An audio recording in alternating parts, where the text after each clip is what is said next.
Hi everyone, welcome. I just got back from Miami and it was about a week of being in the sun, going to the beach all the time, getting my tan, relaxing, having fun. It was so amazing and I got some fragrances that I took on the trip and I am excited to share them with you because this is what I've been wearing, what I've been loving, and I'm going to be sharing a bunch of affordable, a bunch of niche fragrances with you, some scents that I have been loving.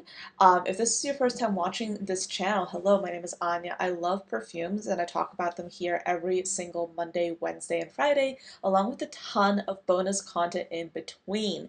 Oh my goodness, full disclosure, while I was gone, I am usually pretty good at scheduling videos out, but for some reason my brain was on vacation mode and I would be like, saying, oh yeah, this video is going to come out at 8 p.m. Eastern Standard Time, which is when I usually do my content, and then I'd forget to schedule it, and then it'll be 9 p.m. and I'll be checking my channel and I'll be like, oh my goodness, I forgot to schedule my video. So hopefully I left that habit behind in Miami because I cannot be doing that. So usually I will be posting videos at 8 p.m. Eastern Standard Time on Mondays, Wednesdays, and Fridays. Sometimes I'll do bonus content in between, whether it be shorts or full-length videos, but generally I keep to that schedule pretty consistently. So let's get started. I have the perfumes that I took with me here. I have one full bottle and a bunch of decants, so I'm excited to share them with you. And like I said, I do have a bunch of like really affordable ones, and I have some niche here as well. So let's start off with pretty much like my favorite elegant perfume, and this is such a stunner. Well, my favorite elegant perfume for the summer, I would say. Well, one of my favorites because clearly I can't choose. But this is Micallef's, what's this called again? Soie Passion. I love this scent. This is like a crisp, um, white floral perfume, and quite frankly I think it would work all year round, but it works especially well in the summertime, and it actually has a beautiful sillage, and I do get compliments on this when I wear this perfume. I'm just about a third of the way or a quarter of the way through this bottle, so I think at some point I will definitely have to buy the larger size, but for now this is the one I'm using. This perfume has notes of pomegranate, wild strawberries, and mandarin orange at the top, a mid of water lily, lily of the valley, and rose, and then a base of musk, ambergris, and sandalwood. It comes off as rather a sharp white floral fragrance, and I definitely think you have to like your white floral perfumes to appreciate this one, but it's a very crisp scent. And I think that adds to the elegance of it. It's quite unique in the sense that it has like those gourmand notes, but it doesn't smell like overtly gourmand. It actually is, in my mind, a primarily woody white floral fragrance. So if you like that and if you like those classical touches of perfumery, this is really one you need to try. And Micallef in general is such a gorgeous fragrance house. I have decants of pretty much every single fragrance that they have in their line, and I am honestly quite at a loss to figure out which one I want to actually get a larger size of, but for now this is like my one full size bottle of their fragrance that I actually got in their advent calendar a few years ago, and I believe they're going to come out with one probably this year as well. They do this every year, and they always have terrific value. They have decants that are 10 milliliters of pretty much all their fragrances, or almost all their fragrances, in this advent calendar, and then like a 1 ounce of like one fragrance for like the last fragrance in their advent calendar. So if you are someone who's looking to try the brand, I really suggest getting that advent calendar. It's always terrific value, and Micallef is a very high-end niche French brand, so you really are getting a terrific deal. So next, another perfume that's also a little bit expensive. I promise I'm going to be talking about affordable perfumes in here as well, but I was trying to experiment with a lot of like more higher end perfumes, but I have been obsessed with the Maker's Paradiso, and I just might get a full size of this at some point, but this is a very summer perfume in my mind. I think it can be worn in fall and winter, but it does have a gorgeous, refreshing, citrusy quality that makes it perfect for the summer. This perfume has top notes of blood orange, mangosteen, and Sicilian bergamot, a mid of ambrette, myrtle, and plumiera, and then a base of Moroccan cedar, patchouli, and oak moss. This literally, it's like such a bright and zesty fragrance, and the mangosteen here gives it a very unique quality that takes it away from being a typical citrus perfume, which happens a lot. So it's kind of like a citrus aromatic fragrance. It smells a little bit fruity. I think that's where the mangosteen comes in, and it's ever so slightly tropical. So this was my beach fragrance. So when I was going out to the beach, I was like spraying this on. This is one of those fragrances that has a gorgeous sillage, and I do think this is quite a unisex perfume. And right now, it's easily in my like top 2 fragrances from the Maker. They have such a gorgeous aesthetic, and I went to their store in New York and I bought this fragrance there, and I am, as you can see, going through this decant. I'm kind of trying to save it because the Maker is kind of expensive. Like if you calculate like how much you get versus how much you like pay, it is up there, but I really like their unique take on perfumes, and this one is easily one of my top favorites. Highly recommend you check it out. Next up, I have Yara Candy by Lattafa. I did a review on this. You can check it out. It's on my channel, and I'll link it down below if you want. But the way this perfume was so hyped up, and now it's kind of like people have stopped talking about it a little bit. It's interesting. But this perfume has notes of black currant and green tangerine at the top, a mid of strawberry fizz candy and gardenia, and then a base of vanilla, amber, sandalwood, and musk. I wore this once. I wore this once to the first beach day, and to be honest, it doesn't really last that long. I like it. I like it for the purpose that if you want to have like a sour candy scent, this is one to try. That's why I like this perfume for that purpose. But is it anything to write home about? Possibly not, but if you are really interested in having that sour candy scent, this is definitely a go-to. This is the one to try. Um, is it anything like super amazing? No, in my opinion, it's not my favorite scent, but I think their marketing for this was brilliant. So, yeah, the Yara Candy, not my favorite fragrance from Lattafa by any means, but I guess it's like a nice, like, kind of like a body spray kind of fragrance. If you're going for a nice daytime scent, I wouldn't wear this in the nighttime. I'm literally just pulling these fragrances out blind. Oh yeah, Eclaire by Lattafa. This was actually one that I wore a few times, and I've talked about this in one of my videos where I was reviewing hyped Middle Eastern perfumes, and I was talking about how this is kind of like in between for me. Like I don't dislike it, but I also recognize it as being kind of like a uh, not kind of redundant scent profile. Like people tend to, or brands tend to go for this like kind of caramelized vanilla quite often, and that's what this is for me. This does have top notes of caramel, milk, and sugar, a mid of honey and white flowers, and then a base of vanilla, praline, and musk. If you're looking for like a super gourmand perfume, like with those vanilla caramel facets, this is one to try. I did a video where I talked about this fragrance, and I noted that the price of this perfume is around $50 to $60 right now, and the price of Bianco Latte, which is what this fragrance is inspired by, is I think like $100 or so, like 100, 130. And I noted that like if they're pricing a perfume that's $50 to $60, I might as well get the niche version. And a lot of people had issue with that because people were saying like, oh, the only people who are paying $50 to $60 are the people that are like basically getting scammed or getting sold the fragrance for more than it actually is priced at. Lattafa is pricing that fragrance. If you look on their website, you'll see that's what they're pricing this fragrance as, like about $50. So that's their pricing. Do I think it's worth that price? In my opinion, not really. What I like about Bianco Latte is that it's a kind of a subtler fragrance, and it smells a little bit more refined. This one is more beast mode.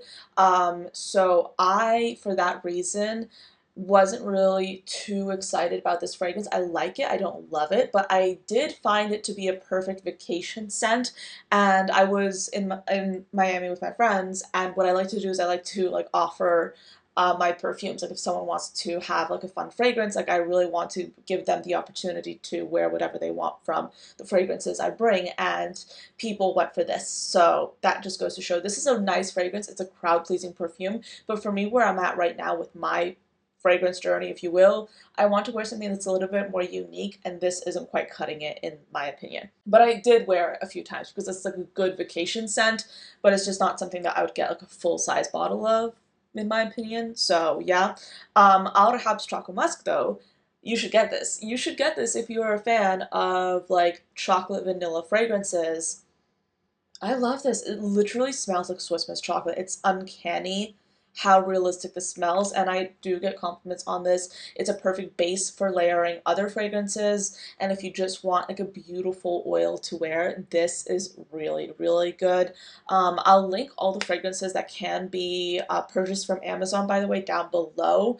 And this is one that's currently priced at like $5 on Amazon, which is insane, and a little bit goes a long way. This does last phenomenally well, and it's one of my favorite scents over the years. This is terrific. It's really, really good. Next up is Panacotta from Fomowa Paris. This fragrance was hyped up as being like the perfect summer fragrance. I first heard about this perfume from Gabby Loves Perfumes here on YouTube, and I watched so many of her videos because she really does a great job of spotlighting some hard to find niche brands. So if you're looking for something that's a little bit more unique, her channel is a terrific resource.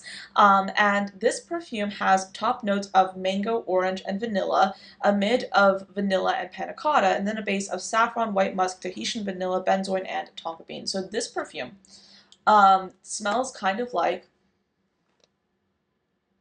I can definitely get the panna cotta actually. Yeah. But this perfume does smell like an almost overripe mango, so unless you like that, this perfume might be a little bit too much for some people. I do like it for like a vacation scent, but I'm glad I actually ended up getting the decant, and I did kind of like use this a few times, but I'm glad I got the decant because I don't think I'd actually love the full bottle, because there's something about this fragrance that smells like a little bit overripe, and for that reason I don't think I'd use much if I had the entire bottle. So if you are okay with that, this is really good. But you have to be okay with like a very ripe mango scent, and to me it just smelled a little bit too ripe. So that's my honest review on this fragrance. It does last a really long time, and I did like it in the context where I was wearing it, which was like for the beach. Like I was wearing it on a tropical, not tropical, I was wearing it for Miami, you know, so I feel like this is really appropriate for that purpose. So if you're going like on a beach vacation, this would be a really good option to take with you. But for day to day, I live in the Northeast. This perfume is just not it for me personally, but I do really like it as a mango scent. Okay, so next up is a fragrance that's also an affordable one. I got this and I was trying this out when I was in Miami for the first time. I don't think I even had an opportunity to really smell it when I was here at home. And I just wanted to try a few fragrances, so I just put it in the same pouch with all the others. And I was really impressed by this. This is really, really good. Yeah, I really like it. So this is Bion al Asrar from Paris Corner. It's basically a perfume in like a little pink bottle. Looks like this. If you can see. But this is a perfume with notes of pear, hazelnut, and olibanum at the top, a mid of osmanthus, rose, saffron, and jasmine, and then a base of sandalwood, vanilla, akigala wood, and labdanum. Um, this perfume is trying to be, and I'm not, okay, I haven't like smelled these side by side, so like take my words with a grain of salt because I don't own this perfume, but this perfume in my mind is trying to be a little bit similar to Amouage Guidance. Amouage Guidance is such an iconic fragrance to me, and if you like that kind of like hazelnutty, bright quality that Guidance has, but you don't want to spend that money, this is really good, and it's actually a less intense version of Guidance. So Guidance is one of those fragrances you spray 1 or 2 sprays and literally you can smell it forever after. Like we were in an Uber, okay? Like we had just gotten into the Uber and I smelled Guidance and I was asking the Uber driver, I was like, "Hey, are you wearing Guidance?" And he's like, "No, I'm not." And I'm like, "Okay, so your passengers before us were clearly wearing Guidance because you literally can't miss that note. You can't miss that fragrance. Once you've smelled it, you're going to keep on smelling it." And that's what this kind of smells like, but it's not. I don't think it's a dupe. I think it's kind of similar. So if you're looking for something similar, this is good, and it's also not like a beast mode. So yeah, I really, really like this. Yeah, it smells so good. Yeah. Yeah, I really, really like it. I actually might get the full bottle. We'll see. But I really have been enjoying this one. It's definitely one that I'm going to continue using, and I really like it. This next fragrance is one that I don't know why I'm doing this, but I've had this decant for quite some time, and I'm like dangerously running low on it. This looks like a test tube. But this is Bloody Wood from Liquide Imaginaire. This has notes of red wine, rose, and violet at the top, a mid of red wine, cherry, fruity notes, and raspberry, and then a base of woody oats, oak, and sandalwood.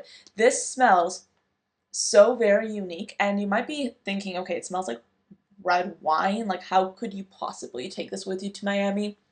And you wouldn't be wrong, because this is a bit of like a dark perfume in some ways, but it has like a bit of brightness to it. I don't know what they did here, but it's kind of like a bright rose fragrance with touches of red wine.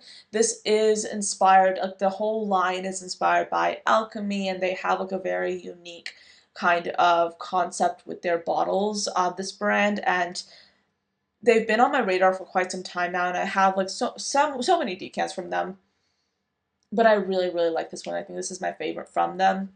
They're really known for Blanche Bette, but to be honest, I feel like that's less interesting to me than Bloody Wood. Bloody Wood is like my perfume that I really, really like, and I'm probably going to end up having to get the full size bottle. But this is like a bright perfume. I think I wore this like once, and I think it actually pairs really well with Paradiso because they both have like that similar bright quality. Even though this doesn't have any citrus in it, I wouldn't be surprised if it did have citrus, but it doesn't. It's just a very bright and zesty perfume. It's almost like they put red wine in here, but it's like a dessert wine. You know, like one of those like, kind of like fizzy red wines. This is what it's giving. But yeah, I really like it, and it's actually probably going to be a good fragrance to transition and wear in the fall as well. Those were all the fragrances I took with me, and these are all the perfumes I've pretty much been wearing. Um, yeah, for like a week and a half. But I have been obsessed with these perfumes. I love them. If you're traveling and you have like a small pouch like this, definitely use it for your perfumes. This is from like the brand called Layered. I used to have some fragrances from this brand, and they came in this like pouch, and they used to have tassels, but I have since, I think, lost the tassels. I don't know how that happened, but I've had this for a very long time. So when I'm traveling, I just put my fragrances in here, and then because I don't want to like break it, I usually put them in like whatever I'm using as my personal item or handbag. So that's a good tip if you're traveling with fragrances. I feel like this is an exception because I'm able to just like pop this in the same kind of pouch, but usually I will decant my fragrances when I'm traveling. I just think that's the easiest thing. So yeah, that's pretty much it for this video. I hope you enjoyed this kind of like casual, super chatty one. Thank you so much for watching till the end, and I'll see you next time. Bye.